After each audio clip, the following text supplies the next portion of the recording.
Avísenme cualquier cosa si no se ve bien. Estoy compartiendo, bueno, la actividad del TP2, del análisis gravimétrico, ¿no? Bueno, y la actividad consiste en determinación del ion sulfato de un sulfato de sodio cristalizado. Bueno, y nos comenta entonces que el contenido de ion sulfato en sulfato de sodio cristalizado se llevó a cabo mediante una gravimetría por vía húmeda, siguiendo el protocolo descrito en la guía de trabajos prácticos y detallado en el archivo de explicación del mismo. Para una descripción general de las etapas, véase, bueno, tenemos un enlace para ver un video de YouTube, cómo se realiza en la práctica esta determinación. Bueno, no sé si alguno lo habrá podido ver ya, pero bueno, les recomiendo que lo miren, que es muy cercano a lo que hacemos en el trabajo práctico, en forma presencial. Este es un práctico que no lo vamos a realizar en la forma presencial porque bueno, requiere una serie de etapas y en una clase no lo podemos hacer totalmente. Esto por lo menos nos requiere llevar un par de clases de laboratorio. Bueno, entonces les recomiendo que miren el video como para tener idea de las etapas que se realizan en la práctica, ¿no? Ahora las vamos a comentar igualmente. Bueno, entonces tenemos en cuenta entonces que la muestra a analizar, como decíamos recién, es un sulfato de sodio cristalizado. La fórmula es, bueno, sulfato de sodio decahidratado, o sea, tiene 10 moléculas de agua en la fórmula, y que tiene una pureza que conocemos que es alrededor del 95% en peso. Bueno, entonces les puse acá como sugerencia este cartelito en verde, ver en el material de consulta que tenemos en el bloque 2 de gravimetría. Para esto, bueno, primero darle una mirada a un archivo PDF que dice algo como explicación TP2 método gravimétrico. Está bien resumido todo y apuntado a la...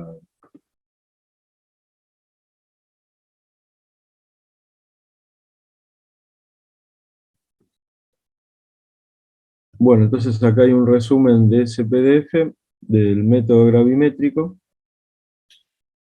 cuáles son las etapas de este proceso. Es un método que en general siempre se comienza con una pesada y se termina con una pesada también. O sea, unas pesadas en balanza analítica, ¿no? Con 4 decimales. Bueno, y dentro de esas etapas, bueno, tenemos primero el peso de la muestra sólida, que en el caso nuestro sería pesar una cierta cantidad de esa muestra, que es el sulfato de sodio decahidratado. Luego la etapa de disolución.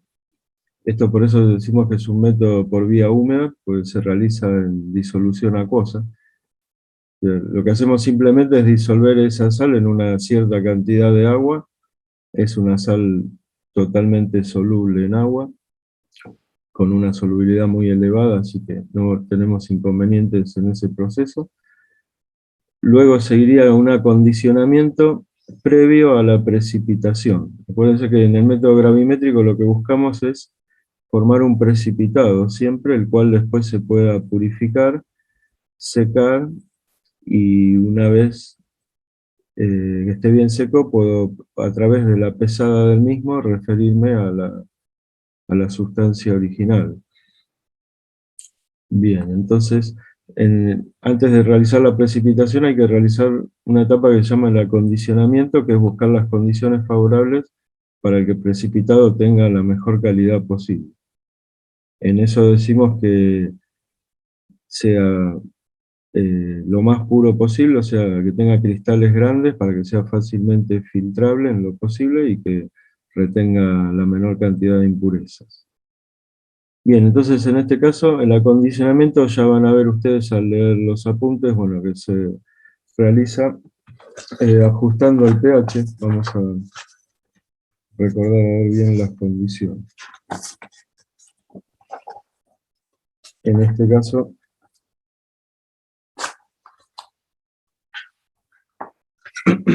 el acondicionamiento se hace ajustando el pH a un valor de 4, agregando ácido clorhídrico, y para darnos cuenta de ese valor se agregan unas gotitas de un indicador que es el rojo de metilo. Y cuando se pone el indicador vira de amarillo a rosado, ahí estamos al pH alrededor de 4. Bueno, después van a ver, bueno, que este pH, bueno, permite que el precipitado precisamente tenga una mejor calidad. Bueno, luego se realiza la precipitación, que en este caso se hace el agregado del reactivo precipitante. El reactivo precipitante es una solución de cloruro de bario. Bueno, ahí tenemos que tener en cuenta que qué precipitado es el que se va a formar. Bueno, el ion sulfato, que está disuelto en solución acuosa, que proviene, ahí le di acceso a Flor, buen día. Bueno, les comentaba que en la etapa de la precipitación, la reacción sería, bueno, el ion sulfato con el ion bario, que proviene de la solución de cloruro de bario, forman el precipitado de sulfato de bario. Es un precipitado blanco, muy, muy insoluble en agua, que es una de las condiciones deseables en las gravimetrías, ¿no? Que la especie insoluble, el precipitado que se va a obtener en el método, sea muy insoluble. Bueno, luego hay que realizar una purificación del precipitado. Esa es una etapa que también es llamada la digestión. Después se realiza el filtrado, obviamente, para separarlo ya de la solución, y un lavado del mismo para eliminar impurezas que pueda tener retenidas. Luego se procede a un secado y la calcinación. Eso se realiza ya en estufas. El secado normalmente, y la calcinación puede realizarse, el secado a veces a mechero directamente, hasta carbonizar el papel de filtro, y después se coloca el crisol, que es el recipiente en el que se trabaja, en un horno eléctrico llamado horno de mufla, y se calcina normalmente a temperaturas de 500, 600 grados, e incluso depende del precipitado. En este caso, a ver si tenemos los datos nosotros para el sulfato de sodio, si mal no recuerdo, era alrededor de 550 grados. No, en mufla 800 grados, en este caso trabajábamos nosotros, durante 30 minutos. Bien. Bueno, luego de esa calcinación, hay que retirar el crisol y, bueno, dejarlo enfriar. Eso se hace dentro de un desecador, que es un recipiente en el cual se va a secar el precipitado y se va a enfriar, digamos, sin absorber humedad. Va a permanecer seco.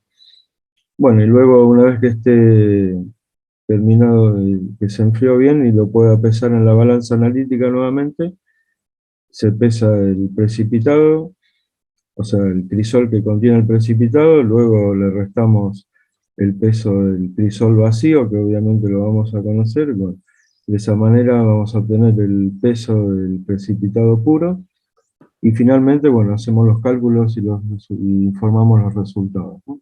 Normalmente lo que se calcula es el porcentaje de un determinado componente en la muestra original. Bueno, avancemos un poquito entonces con la parte del informe. Tienen primero que realizar unos cálculos previos. En la parte A, en la parte del inciso A1, dice: estimar mediante cálculos pertinentes la masa de muestra que debe pesarse para obtener una masa promedio de sulfato de bario entre 400 y 500 miligramos. Bueno, acá les puse como sugerencia que vean otro archivo PDF que está en el material de consulta, que es, su título dice TP2-gravimetría sulfato. Bueno, vamos a tenerlo acá en lista.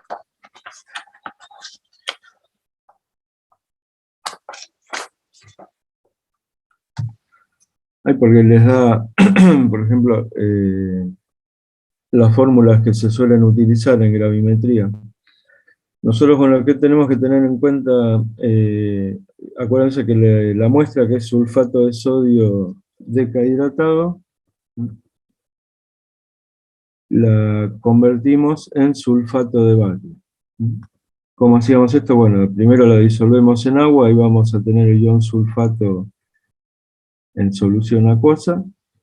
Agregamos como reactivo precipitante cloruro de bario, entonces va a haber una reacción entre el anión sulfato y el catión bario y forman sulfato de bario. Creo que no la escribí por acá la reacción. Ah, sí, acá la tengo. Bueno, la tenemos más adelante escrita la reacción. Acá la resalté.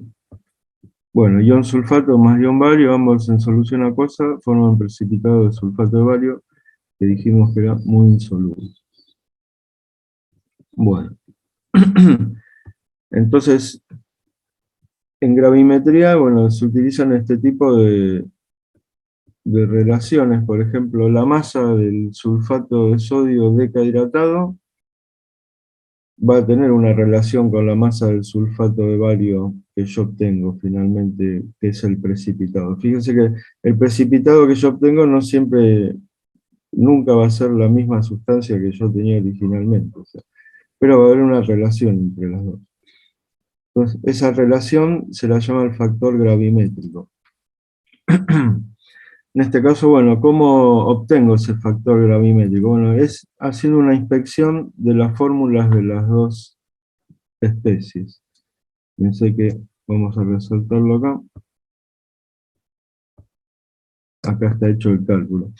El factor gravimétrico en este caso va a ser, fíjense que, ¿cómo lo deduzco? Bueno, yo lo que quiero obtener acá es la masa del sulfato de sodio, ¿no? Entonces, en ese factor gravimétrico, digamos, es una fracción siempre. En el numerador va a ir el peso molecular de la sustancia que yo quiero obtener su masa, que es el sulfato de sodio decahidratado. Y en el denominador va a ir la que forma el precipitado, en este caso, que es el sulfato de bario. Y después tengo que ver si tengo que agregar algún coeficiente, ya sea en el numerador o en el denominador, que puede ser, no sé, un 2, un 3, depende de las relaciones estequiométricas que haya entre las dos sustancias. Acá, ¿cuál es el nexo entre las dos sustancias? Es el ion sulfato. Entonces yo lo que puedo ver que en la fórmula del sulfato de sodio decahidratado tengo un mol de sulfato. Y en la fórmula del sulfato de bario también tengo un mol de sulfato. Entonces las cantidades de sulfatos de moles en ambas fórmulas están igualadas, son 1. Entonces ya esta relación ya no hay que agregarle ningún coeficiente. Van a ver que en otros problemas, sobre todo, hay muchos problemas resueltos que hay también en el material ahí de consulta que proporcionó la cátedra. Van a ver que el cálculo de los factores gravimétricos, bueno, se van a dar cuenta que a veces interviene algún factor, ya sea en el numerador o en el denominador.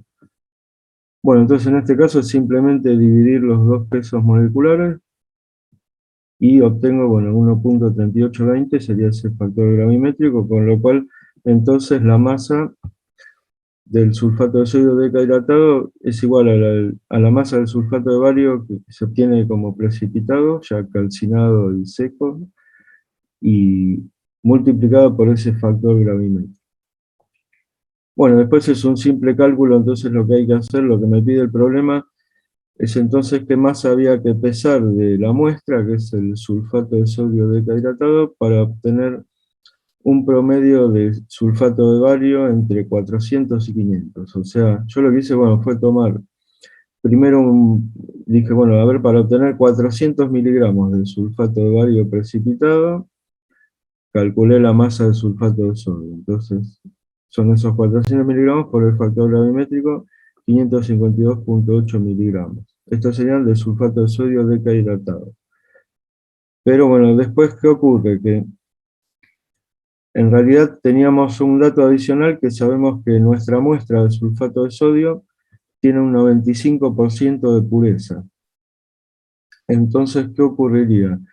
Si yo pongo 552,8 miligramos de la muestra, en realidad estoy poniendo menos de esa cantidad de sulfato de sodio decahidratado, o sea, estoy poniendo el 95% de esa cantidad. Entonces, no voy a obtener los 400 miligramos de sulfato de bario.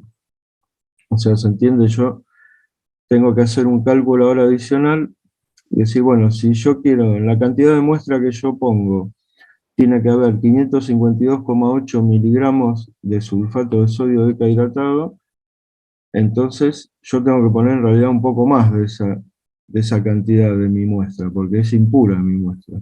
¿Mm? Entonces, esta cantidad sería el 95%, 552,8. Entonces, el 100% sería X, digamos, o que es esta otra cuenta que está hecha acá. ¿Mm?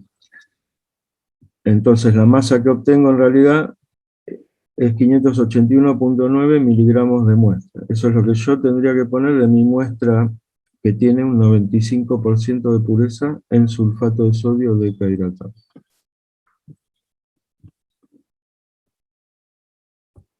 Bueno, después está hecho el mismo cálculo para una masa de sulfato de bario de 500 miligramos.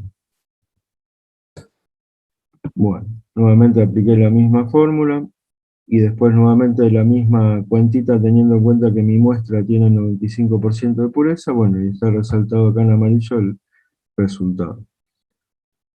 Bueno, y después como el problema decía para obtener un promedio entre esos dos valores, bueno, hice un promedio, ¿no?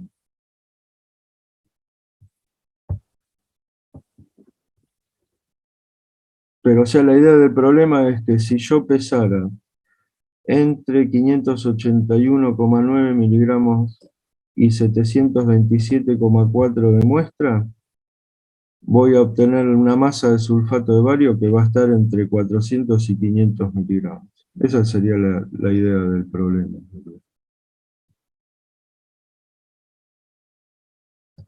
Con este promedio que yo hice acá, que no es que lo esté pidiendo el ejercicio tampoco ni nada, yo lo que voy a saber acá seguro es que voy a obtener 450 miligramos de sulfato de bario, porque justo la mitad de la cantidad que hay que poner para obtener entre 400 y 500. Así que ahí vamos, seguramente si hacen las cuentas van a obtener 450 de sulfato de bario. Bueno, seguimos. Cualquier cosa me preguntan si hay alguna duda. Bueno, hay una preguntita más previa que es la A2 que dice, calcula el volumen de solución de cloruro de bario al 5%. Ese sería el reactivo precipitante que se utiliza en la práctica. Una solución de cloruro de bario al 5%. Entonces yo tengo que calcular el volumen de esa solución con un exceso del 10% necesario para precipitar todo el ion sulfato en la masa de muestra pesada. Bueno, es un problema de estequiometría en realidad. Tenemos que tener en cuenta, bueno, yo tomé como masa de muestra pesada, tomé 654,6 miligramos de la muestra, ¿sí? Que es el valor promedio que saqué en la etapa anterior. Entonces recordamos que la muestra es sulfato de sodio decahidratado y tiene un 95% de pureza. Bueno, a continuación, bueno, la masa entonces del sulfato de sodio decahidratado puro, sería el 95% de esa masa. Entonces es 621,9 miligramos de sulfato de sodio puros. Después, bueno, tenemos en cuenta que se realiza la etapa de disolución en agua, la sal sólida, después quedan los iones disueltos en solución acuosa, las aguas ya no las puse, tenemos iones sodio y iones sulfato. Después se realiza la etapa de precipitación, ahí es cuando se agrega la solución de cloruro de bario al 5%. Entonces, ¿qué reacción ocurre? Bueno, el ion sulfato con el ion bario forman precipitado de sulfato de bario. Precipitado blanco muy insoluble. Bueno, entonces, ¿cómo es este tipo de relaciones? Mol a mol, o sea, un mol de sulfato necesita un mol de bario. Entonces, por lo tanto, el número de moles de sulfato tiene que ser igual al número de moles de bario. El número de moles de sulfato lo podemos calcular a través del número de moles de sulfato de sodio, que va a ser la misma cantidad de los moles de sulfato de sodio, ¿no? Porque cada sulfato de sodio tiene un mol de sulfato. Entonces es la masa que teníamos de sulfato de sodio decahidratado puro, 621,9, dividido su peso molecular. Entonces tenemos, bueno, 1,93 milimoles, o por 10 a la menos 3 moles, como quieran ponerlo. Bien, vamos a bajar un poquito más. Bien, entonces, una vez que tenemos la cantidad de moles de sulfatos, entonces habíamos dicho que los números de moles de bario también iban a ser iguales. Entonces los números de moles de ion bario van a ser 1,93 milimoles. Y también van a ser igual a los milimoles del cloruro de bario, porque en el cloruro de bario hay un mol de bario. Entonces la relación es la misma en mol. Después, esa cantidad de milimoles de cloruro de bario, conociendo su peso molecular, que es 208, la convertimos en miligramos de cloruro de bario. Luego, sabiendo que la solución es al 5%, o sea, eso sabemos que tiene 5 gramos cada 100 mililitros, o 5 gramos también lo podemos pensar como 5.000 miligramos. Bueno, acá hay entonces un último paso que podría bien ser también una regla de 3 equivalente. Entonces esos 401,44 miligramos de cloruro de bario finalmente están en 8,03 mililitros de solución. Entonces esa sería casi la respuesta, porque hay que acordarse que después me pedían que el volumen de esa solución de cloruro de bario del 5% tuviera un exceso, o sea, lo calculara con un exceso del 10%. Entonces, bueno, me queda nada más agregarle un 10% a esa cantidad.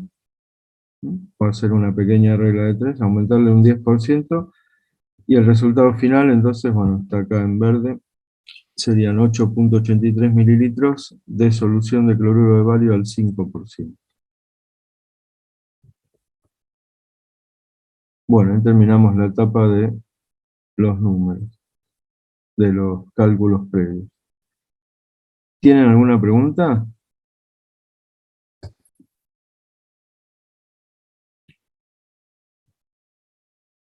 Bueno, cualquier cosa me avisan. Bueno, seguimos con la parte experimental, que es la que ustedes tienen que hacer el informe, ¿no? Bueno, los cálculos anteriores también, obviamente. Bueno, en la parte experimental dice, sobre una masa inicial de 0,4004 gramos de sulfato de sodio decahidratado. Vamos a resaltar esto, es un dato que tenemos. Se realizaron las etapas de precipitación con cloruro de bario, lavado y filtrado del precipitado. Luego se colocó el sólido contenido en el papel de filtro en un crisol previamente tarado. La masa del crisol vacío es esta, vamos también a tenerla en cuenta. Se procedió a calcinarlo, primero en mechero y posteriormente en la mufa. Luego del tratamiento térmico, se dejó enfriar en un desecador y se pesó en balanza analítica hasta peso constante. El procedimiento se repitió 5 veces en el mismo crisol y se obtuvieron los siguientes resultados. Bueno, resultados que todos bastante parecidos.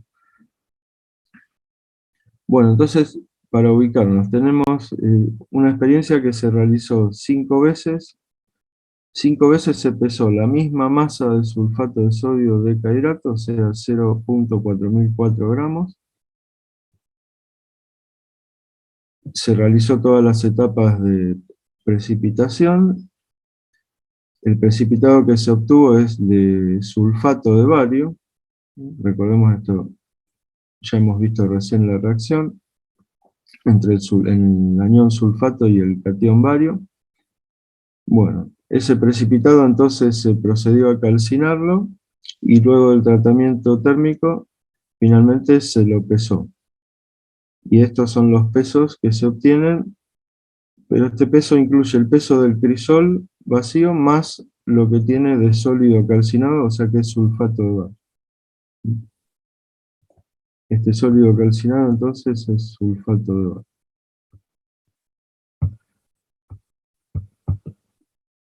Bien, entonces nos pide primero, bueno, algo que van a tener que hacer ustedes leyendo los apuntes. Realice un cuadro sinóptico de las etapas involucradas en este análisis, incluyendo las condiciones.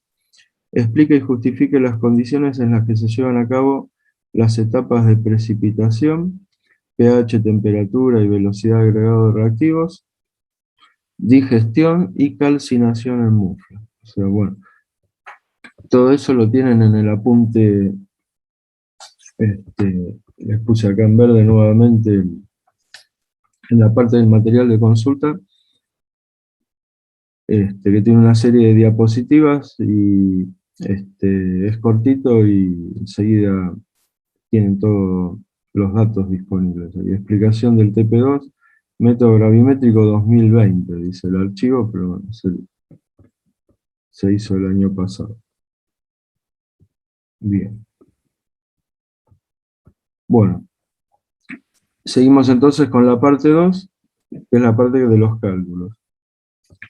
Nos dice, calcula el contenido de sulfato en la muestra, expresado como porcentaje peso en peso de azufre, de ion sulfito y de ion sulfato, utilizando los factores gravimétricos correspondientes. Realice la prueba Q para el descarte de datos dudosos y exprese los resultados como valor medio más menos desviación estándar. Bueno, vamos por partes. Bueno, acá nuevamente puse el cuadro con los resultados obtenidos de las 5 determinaciones. Bueno, entonces lo primero que vamos a hacer es la prueba Q para ver si hay que descartar algún valor o no. Bueno, esta es una prueba sencilla, pero que hay que tener en cuenta, bueno, una serie de cositas. Primero ordenar los valores de menor a mayor. No sé. Bueno, tenemos 5 valores. En esta tablita yo los ordené como... Les puse X1, X2, X3, X4, X5 y de menor a mayor. Bueno, entonces siempre en este caso el valor menor va a ser X1, el mayor va a ser X5. Bueno, eso no tiene nada que ver con los números de la determinación, sino simplemente el ordenamiento de los valores de menor a mayor. Bueno, después hay que calcular lo que se llama el rango, que es el valor máximo menos el valor mínimo. En este caso, bueno, es X5 menos X1. Bueno, eso nos da este valor 0,06. Bien. Después hay que calcular las diferencias o divergencias que hay entre el valor más alto y el valor más bajo con el valor que le sigue a cada uno. Por ejemplo, para el valor más alto, que es X5, hay que calcular la diferencia que tiene con X4. Entonces, bueno, se hace entonces la diferencia de x5 con el que le sigue, con x4, y eso se divide por el rango, que es el valor previamente calculado. Bueno, y este es el valor del Q experimental, que en este caso es 0,5. Luego ese valor lo comparamos con el Q crítico, lo sacamos de la tabla que tienen en el apunte de estadística. Ahí tengo que entrar con el valor 5, la cantidad de grados de libertad es n,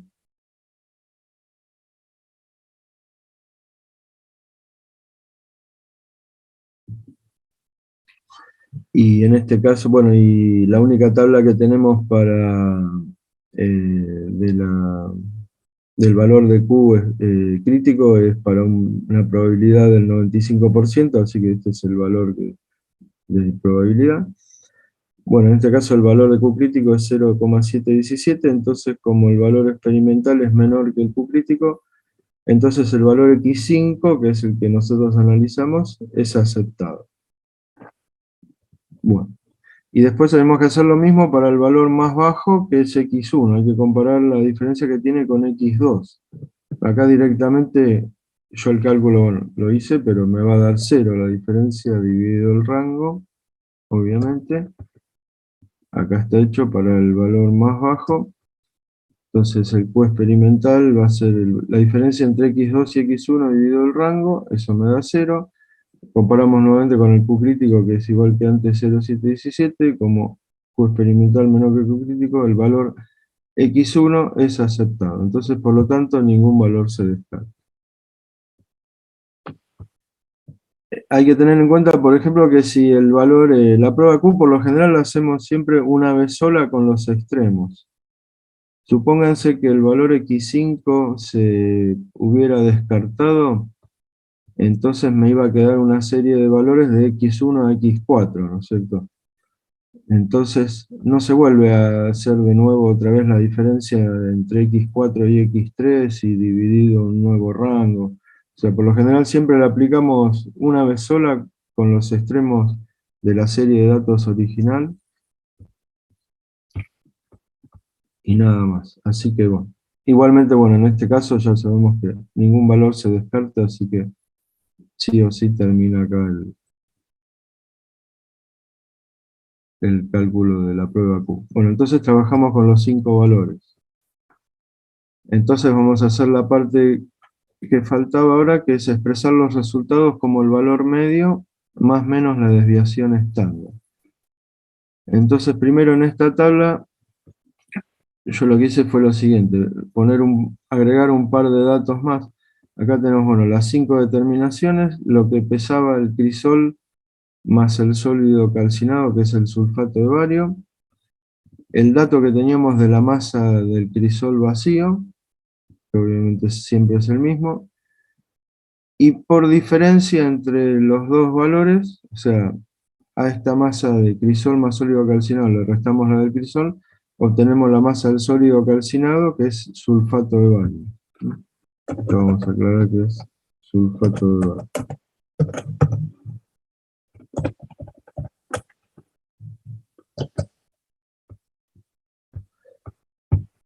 Bien, entonces tenemos esos 5 valores de sulfato de bario. Bueno, y ahora hacemos los cálculos de los porcentajes, porque aquí sí vamos a volver a utilizar lo que habíamos visto de los factores gravimétricos. O sea, yo tengo que expresar primero el porcentaje de azufre. Bueno, y el azufre lo tengo que relacionar con el sulfato de bario, que yo conozco la masa final.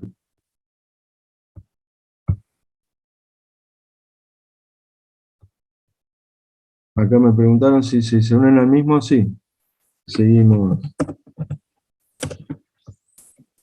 Cuando se corte nos volvemos a conectar acá. Bueno, entonces, para calcular porcentaje de azufre, ¿no? Bueno, ¿qué tendríamos que hacer? Bueno, primero tendríamos que tener en cuenta la masa del sulfato de bario multiplicada por un factor gravimétrico. Esa va a ser la masa de azufre. O sea, en esta parte estamos convirtiendo la masa de sulfato de bario multiplicada por el factor gravimétrico. Esto nos va a permitir convertirla en una masa de azufre. Después multiplicada por 100 y dividido la masa de la muestra es simplemente calcular el porcentaje de azufre. Entonces lo mismo para las otras fórmulas que están acá abajo. Esta masa de sulfato de bario multiplicada por un factor gravimétrico que lo llamé factor gravimétrico 2, me va a dar, me va a hacer la conversión de la masa del sulfato de bario obtenido en masa de sulfito. Y este, que le puse, acá me faltó ponerle 3. También tengo un factor gravimétrico 3 que me va a permitir convertir la masa del sulfato de bario en masa de sulfato, de ion sulfato. Y cada uno después multiplicado por 100 dividido la masa de la muestra me daría el porcentaje de cada especie. Bueno, ¿y cómo armo esos factores gravimétricos? Bueno, en el caso para relacionar azufre con sulfato de bario, vemos que tenemos en el sulfato de bario hay un átomo de azufre, así que la relación es 1 a 1. Entonces va a ser el peso atómico del azufre arriba y abajo el peso molecular del sulfato de bario. No va a ir ningún coeficiente multiplicando ni arriba ni abajo. Bueno, eso es simplemente entonces 32 sobre 233, 0,14. Lo mismo para hacer los factores gravimétricos 2 y 3. Hay que hacer los pesos moleculares de los iones sulfito-sulfato, dividido los pesos moleculares del sulfato de bario. También la relación es 1 a 1, si me guío, bueno, sulfito por el átomo de azufre, y sulfato por todo el ion sulfato, ¿no? El sulfato de bario. Entonces, bueno, son estos valores 0,14, 0,34 y 0,41. Bueno, y recordemos también que la masa de la muestra original era de 0,4004 gramos en las 5 determinaciones.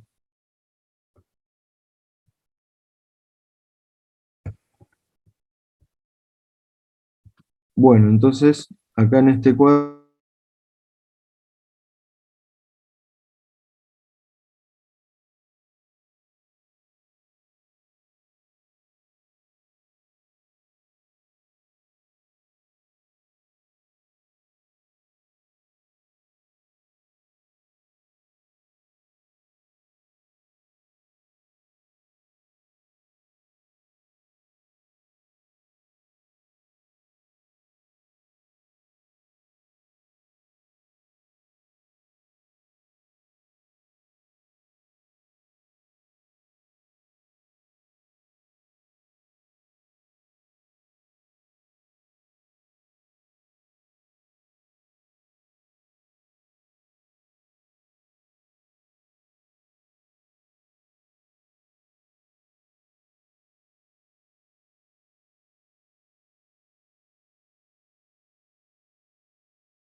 Recording in progress.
Bueno, faltado la última parte de los cálculos. A ver, voy a poner de nuevo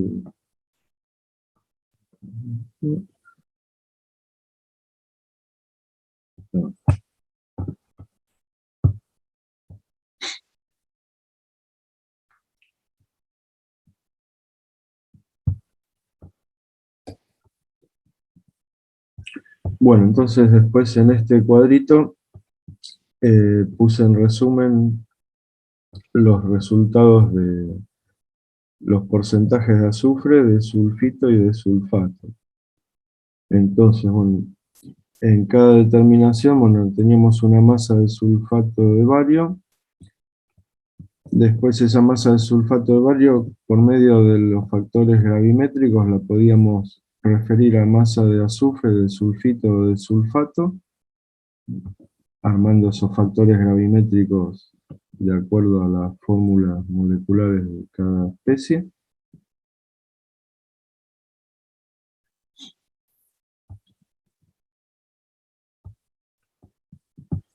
Bueno, y entonces conociendo la masa de sulfato de bario, por ejemplo, en la determinación 1, que es 0,4488, y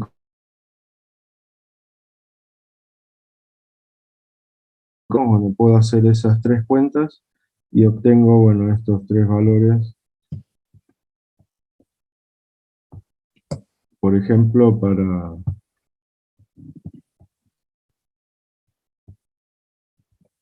para la determinación 1, ¿no? Así hago lo mismo después para la determinación 2, trabajo con esa masa de sulfato de bario, lo mismo para las otras determinaciones. Entonces, para cada determinación van a tener un valor de cada porcentaje, entonces después pueden calcular el promedio de cada porcentaje, o sea, y la desviación estándar, ¿no? Por ejemplo, para el promedio de azufre, este,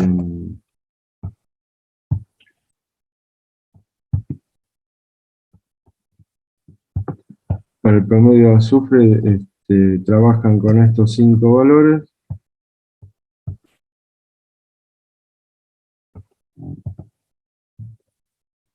Entonces, bueno, calculan el valor promedio, obviamente, y después la desviación estándar que la acompaña. Y después informan el resultado de esta manera. Por ejemplo, el porcentaje de azufre a mí me dio como promedio 15,69 más menos, y la desviación estándar que me dio 0,01. Bueno, lo mismo hacen después con los valores de sulfito y con los valores de sulfato.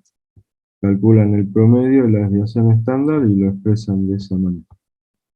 Bueno, esa sería la parte final del trabajo práctico. Y después le queda la parte del cuestionario, que bueno, esto se van a tener que encargar ustedes de buscar el material ahí en la parte de la consulta, que son cosas que están muy, ni bien le den un vistazo, si es que no lo hicieron hasta ahora, bueno, está muy bien explicado, no creo que tenga muchas dudas, bueno, cualquier cosa, bueno, consulten, ¿no? Todavía hasta el lunes tienen tiempo.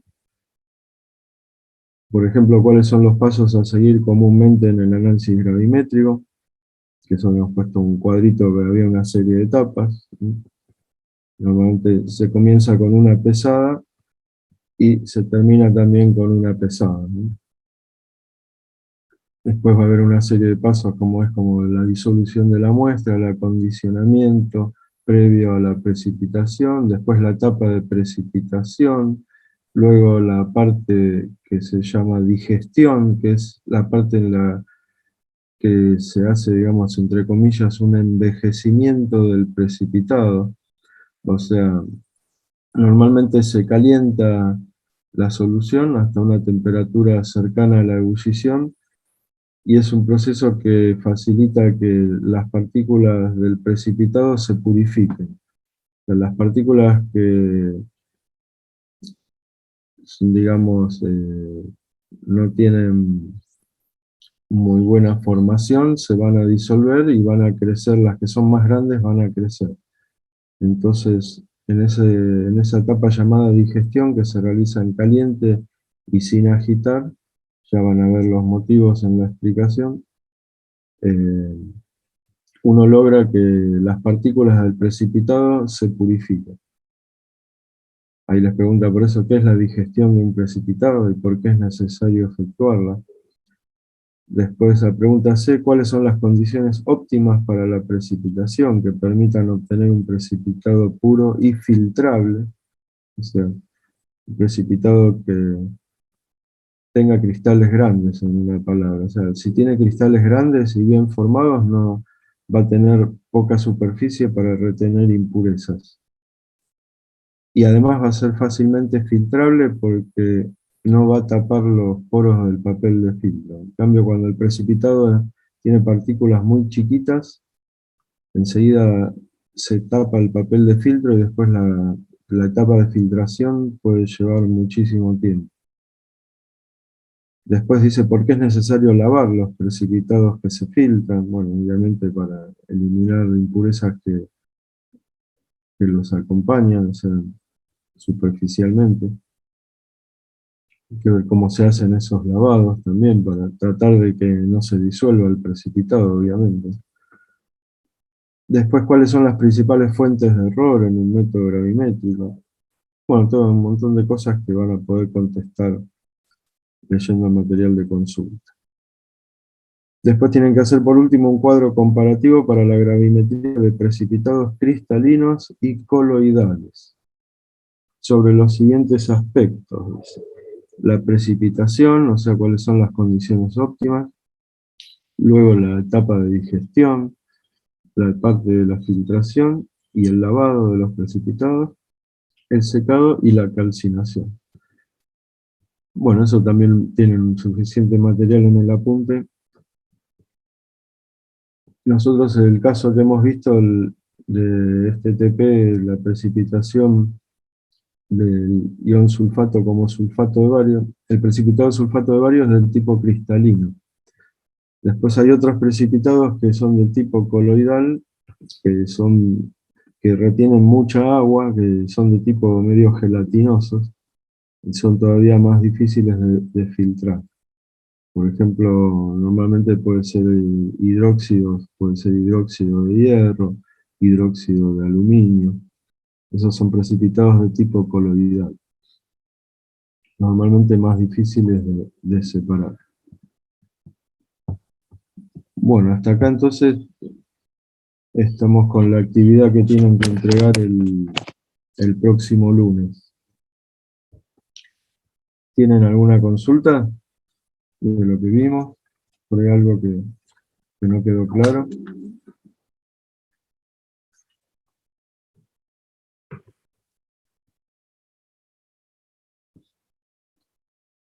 Por ahí puede ser que les falte también ver un poco el tema.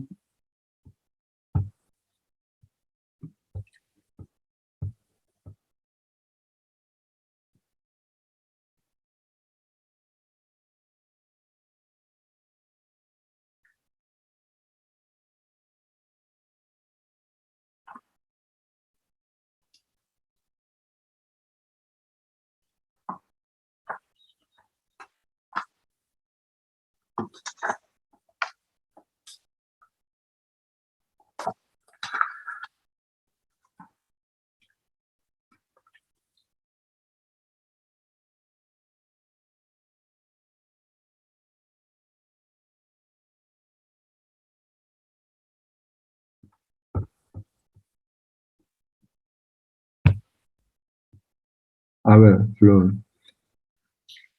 Bien. El factor gravimétrico 1, el 2 y el 3 para hacer el cálculo, ¿de dónde lo sacamos? Lo calculamos. Sí, no, ya te entendí. Bueno, los tres factores gravimétricos, bien, bien.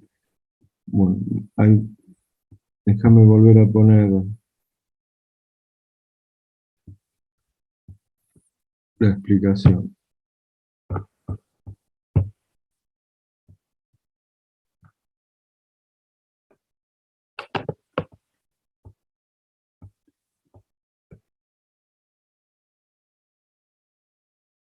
A ver, un segundo que ya estoy.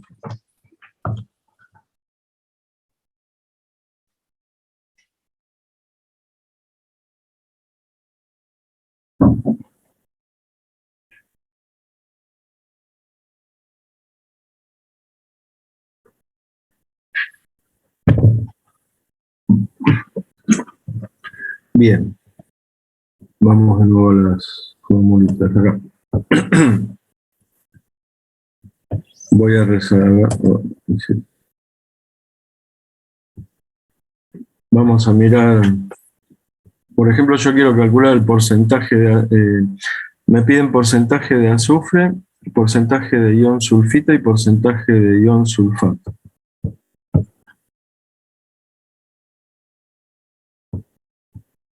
Perfecto, Magali, gracias. Bueno, entonces, el porcentaje de azufre, ¿cómo lo calculo? Bueno, lo que tenemos que tener en cuenta es que nosotros lo que obtuvimos como precipitado es la sustancia sulfato de bario. Eso es el precipitado que se forma en la etapa de precipitación. El ion sulfato con el ion bario precipitan como sulfato de bario. Luego eso lo filtro, lo seco, lo calcino y es un sulfato de bario seco, que yo lo peso en la estufa. Entonces, en esa masa de sulfato de bario va a estar la masa de azufre que yo necesito para hacer este cálculo. O sea, ¿cómo calcularía el porcentaje de azufre? Bueno, sería la masa de azufre, que en realidad va a ser la masa de bario multiplicada por un valor que es el factor gravimétrico. Y después multiplicado por 100 y dividido la masa de la muestra. Entonces acá es donde armé al costado el factor gravimétrico 1, por ejemplo. ¿Cómo es el factor gravimétrico 1? Bueno, es una fracción, va a tener numerador y denominador, en la cual voy a relacionar el peso del azufre con el peso del sulfato de bario. Entonces simplemente tengo que mirar, bueno, la fórmula del sulfato de bario tiene un azufre. Ah, bueno, ahora lo viste, bueno, está bien. Estaban acá al lado perfecto, los cálculos de los factores gravimétricos. Bueno, listo. Entonces en este no van a tener ningún inconveniente porque hay otros ejercicios, bueno, mira, hay otros ejercicios que quizás les piden el porcentaje, por ejemplo, de hierro y a ver si puedo escribir por acá más abajo.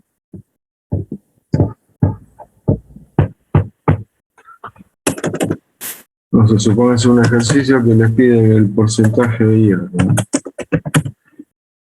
Pero el precipitado que yo obtengo es puede ser un óxido férrico. Este, por ejemplo, es el precipitado que yo obtengo. Bueno, entonces la pregunta sería el porcentaje de hierro en la muestra, ¿no? Entonces, bueno, ¿cómo lo calcularía ese porcentaje de hierro? Bueno, sería el porcentaje de hierro va a ser igual a la masa del hierro, pero la masa del hierro va a ser, bueno, vamos a poner primero la masa del hierro. Después multiplicada por 100 y dividido la masa de la muestra. Bueno, vamos a seguir una igualdad. Bueno, ¿cómo calculo esta masa de hierro? Bueno, esa masa de hierro, en realidad yo no la voy a tener. Lo que voy a tener va a ser una masa de óxido férrico, que es lo que yo es el precipitado que yo voy a tener calcinado y seco y que lo voy a pesar. Entonces tengo que convertir la masa de hierro, la tengo que calcular a partir de la masa de óxido férrico. Entonces ahí es donde me hago el factor gravimétrico. Entonces, lo hago por acá arriba. El factor gravimétrico en este caso va a ser igual. En el numerador va a ir la masa de la sustancia que yo quiero obtener, que es masa de hierro, ¿no? Y en el denominador, se pone una barra, en el denominador va a ir la masa o el peso molecular de la sustancia que yo peso, que es el óxido férrico. Bueno, y acá si me fijo, la relación entre las dos sustancias es el hierro, entonces la fórmula del óxido férrico tiene 2 átomos de hierro, entonces arriba yo lo que tengo que hacer es agregar un factor de un 2 multiplicando para equiparar la cantidad de hierros. O sea, como el peso atómico del hierro, la fórmula del hierro tiene un átomo solo, tengo que multiplicar ese valor por 2 arriba. Entonces en este caso va a ser 2 por el peso del hierro. ¿Cuánto era el peso del hierro?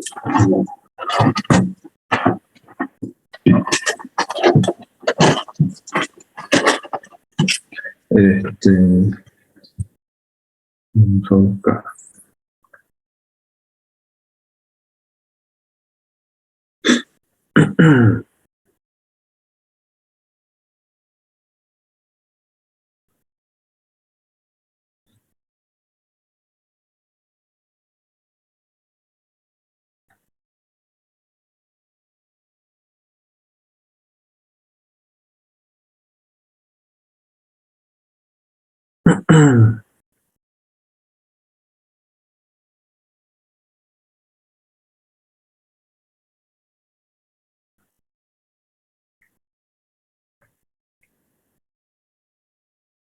Bueno, 55,85 el peso del hierro. Bueno, después tengo que dividir por el peso del óxido, el peso molecular del óxido férrico, que va a ser 55,85 por 2 más 16 por 3, 159,7.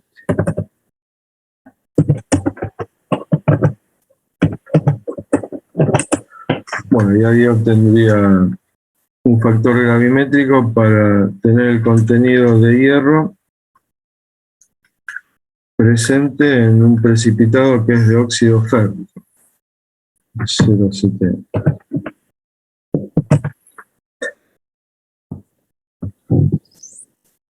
Entonces yo en esta cuenta, en vez de poner la masa de hierro, voy a poner la masa de óxido férrico multiplicada por el factor gravimétrico y después, bueno, por 100 dividido la masa de la muestra. Entonces de esta manera puedo calcular el porcentaje de hierro. Este es un caso así, por un ejemplo, en el que el factor gravimétrico, bueno, hay que tener en cuenta que puede ir algún coeficiente para equiparar los números de átomos entre las dos sustancias.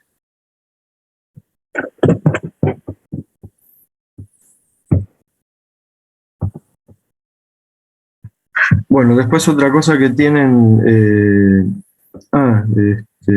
tienen un apunte también en el material de consulta que hay un montón de problemas resueltos de gravimetría. Lo que se llama química analítica de gravimetrías.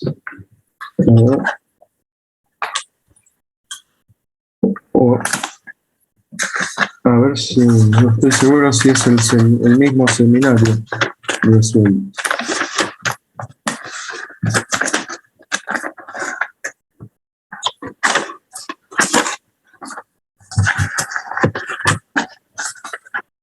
A ver, porque eran 5 ejercicios. Estos son 6. Calcular los factores gravimétricos.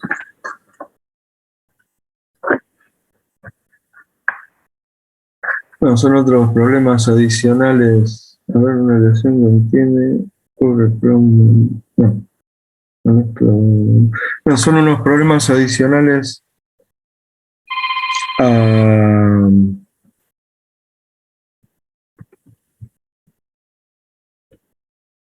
al seminario. Están resueltos, están ahí en el material de consulta, así que tienen ahí bastante material para poder primero, bueno, por ahí intentar resolverlo y si no, bueno, acudir a la resolución.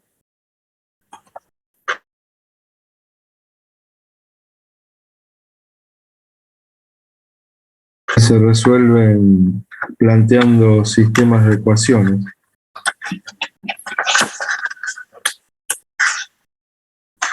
Bueno, y después lo último, si quieren, a ver, si les puedo mostrar.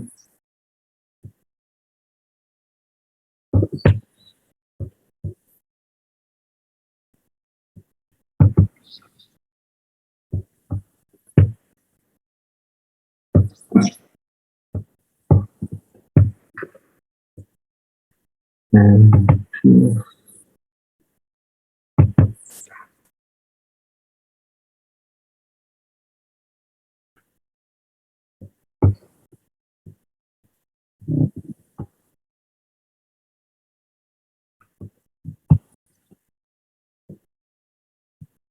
Bueno, les muestro rápido así el parcialito, cómo se tomó el año pasado el parcialito de este tema.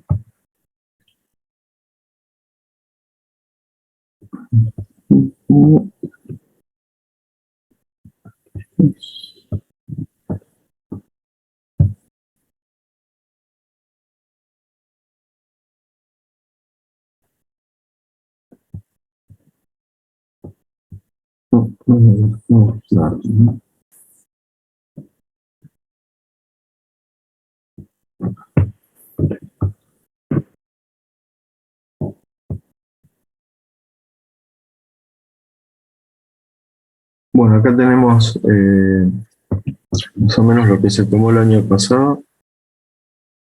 Bueno, tienen un parcialito también que estuvo disponible en un cierto lapso de tiempo y tenían 60 minutos para completarlo en este caso. Bueno, entonces tenemos a alguien que le fue muy bien. Bueno, la pregunta 1, enunciado verdadero o falso acerca de cuestiones de los métodos gravimétricos. Por ejemplo, bueno, el ejercicio 1 entonces dice, la primera pregunta o afirmación, precipitados más filtrables y puros se obtienen trabajando con soluciones concentradas y mezclando rápidamente los reactivos. Bueno, después ya van a ver que esto es totalmente falso. Van a ver que los reactivos hay que agregarlos en soluciones lo más diluidas posibles y esto de mezclarlo rápidamente no, porque todas estas cosas tienden a formar partículas muy finas que no son deseables luego para la etapa de filtración. Entonces esta afirmación es falsa. La siguiente dice la cuestión. Sí.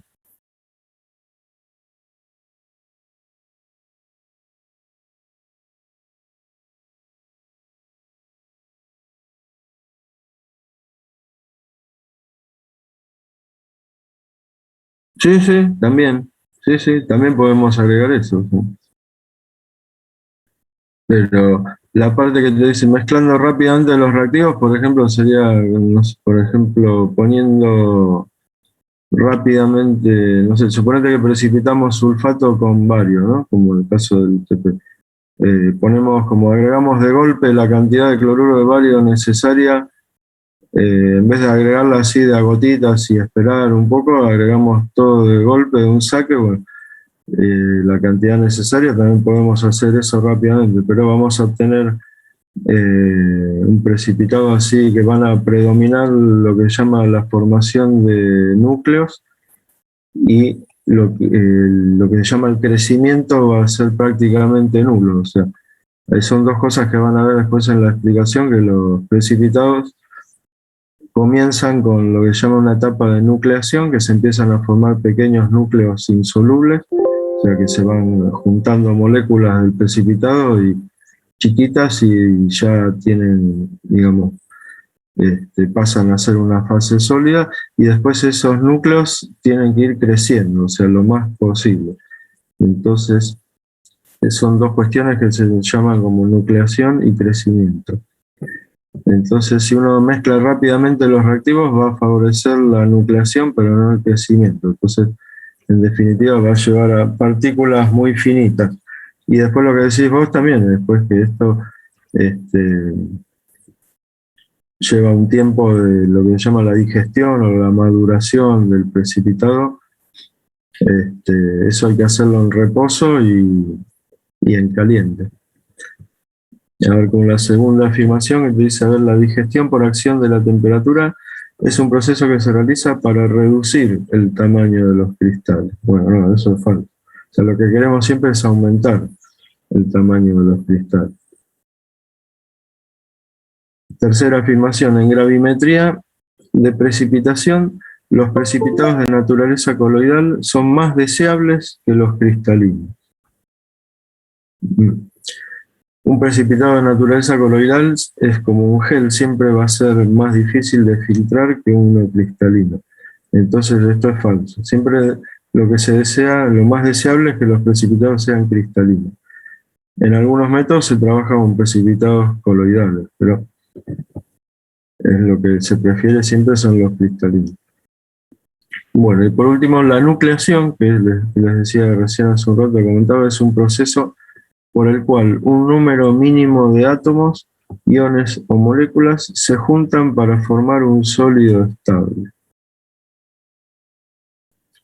Bueno, eso sería, esta afirmación sería verdad si dijera acá el crecimiento.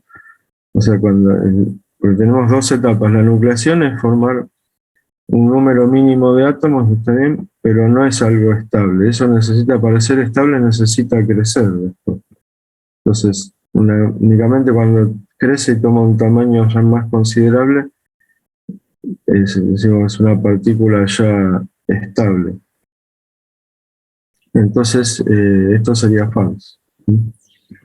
O sea, sería verdadero si dijera que esto se refiere al crecimiento. Bueno, y después unas preguntitas relacionadas a ver a factores gravimétricos.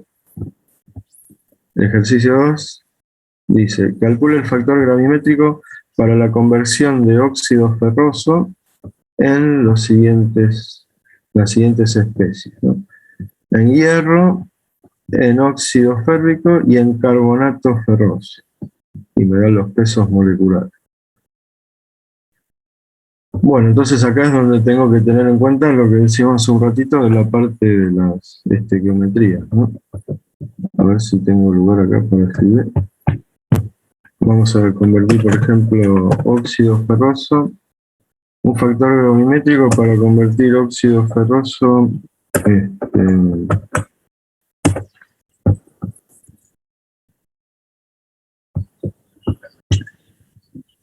en hierro. Bueno, este sería el más fácil, ¿no? Voy a tener entonces ese factor gravimétrico va a ser igual a... Yo lo que quiero obtener es masa de hierro. Entonces va a ser va a ir hierro arriba, que en este caso va a ser el peso atómico del hierro, y abajo va a ir la que yo peso, que el precipitado va a ser el óxido ferroso, lo que yo obtengo, el sólido calcinado. Muchas veces el precipitado en un método gravimétrico y el sólido calcinado que obtengo al final pueden no ser la misma sustancia. ¿Estamos? En ese caso hay varios métodos que no es lo mismo. A lo mejor cuando yo el precipitado lo calcino, puede sufrir una modificación química, entonces lo que obtengo finalmente es otra sustancia. Por ejemplo, a veces puedo precipitar calcio como carbonato de calcio, ¿no? Lo filtro, lo separo, todo. Después lo calcino y el carbonato de calcio finalmente se va a descomponer y me va a quedar óxido de calcio en el crisol. Entonces, ese sería un caso que el sólido calcinado no es igual al que se obtuvo en la etapa de precipitación. Bueno, entonces, y acá abajo faltaría poner el peso molecular del óxido de hierro. Bueno, y la relación es 1 a 1, así que no tendría que hacer ningún otro cálculo. Después, si lo quiero convertir en óxido férrico, entonces yo lo que quiero ahora es el precipitado, la masa precipitada de óxido ferroso, convertirla en una masa de óxido férrico. Bueno, entonces, ¿cómo hago el factor gravimétrico? Bueno, arriba va a ir la masa que yo necesito, que es la de óxido férrico, en este caso, bueno, sería el peso molecular del óxido férrico, y en el denominador va a ir el peso molecular del precipitado o del sólido calcinado, que es el óxido ferroso. Y ahora me tengo que fijar qué relación hay entre las dos. Acá me tengo que guiar por los átomos de hierro, que es lo que...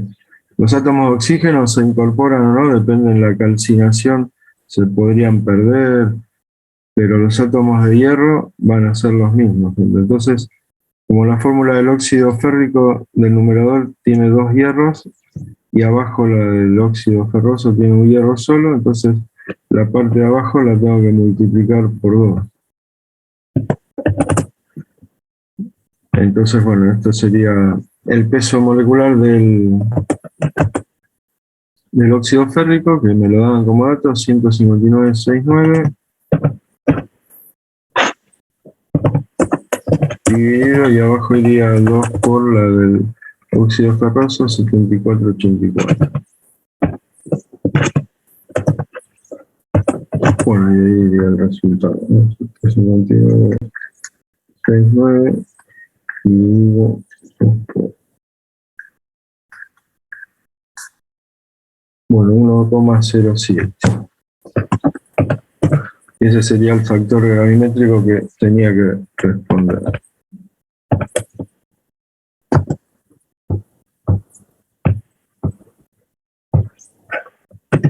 Bien. Bueno, y después por último un tercer problema que dice: una muestra contiene solo carbonato de calcio y carbonato de magnesio, se calcina a óxido de calcio y óxido de magnesio. Bien. La mezcla de óxidos pesa exactamente la mitad de lo que pesaba la muestra original. Calcule los porcentajes de carbonato de calcio y de carbonato de magnesio presentes en la muestra. Bueno, es un lindo problema de una mezcla. Bueno, y en este tenían que resolverlo y en una hoja y adjuntar una foto en el parcialito. Bueno, este se los voy a dejar.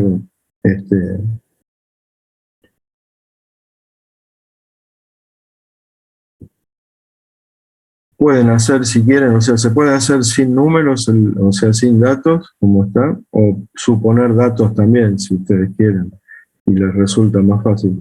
Dice que la mezcla de óxidos pesa exactamente la mitad de lo que pesaba la muestra original. Así que sí, supongo, pueden suponer una muestra. Pónganse que tengo, no sé, 100 gramos de muestra original y la mezcla de los óxidos después pesa 50 gramos. Y resolverlo en base a esos datos. Y si no, bueno, también se puede resolver todo con planteos. Por ejemplo, planteando primero las fórmulas de lo que me piden. Los porcentajes de carbonato de calcio y carbonato de magnesio en la muestra. Entonces, el porcentaje de carbonato de calcio, ¿cómo sería? Sería la masa de carbonato de calcio, que va a estar relacionada con la del óxido de calcio por un factor gravimétrico, por 100 dividido la masa de la muestra. La masa de la muestra la puedo llamar, no sé, X.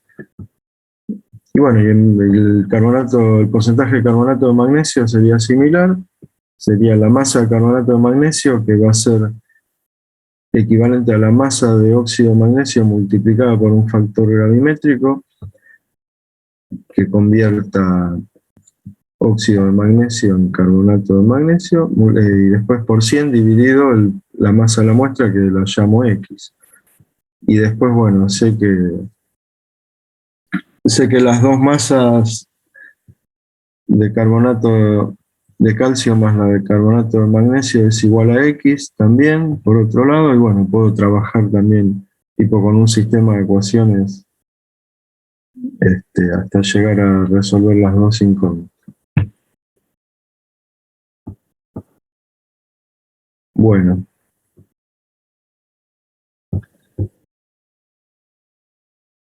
bueno, ¿se entendió, chicos? Más o menos. Sí, profe.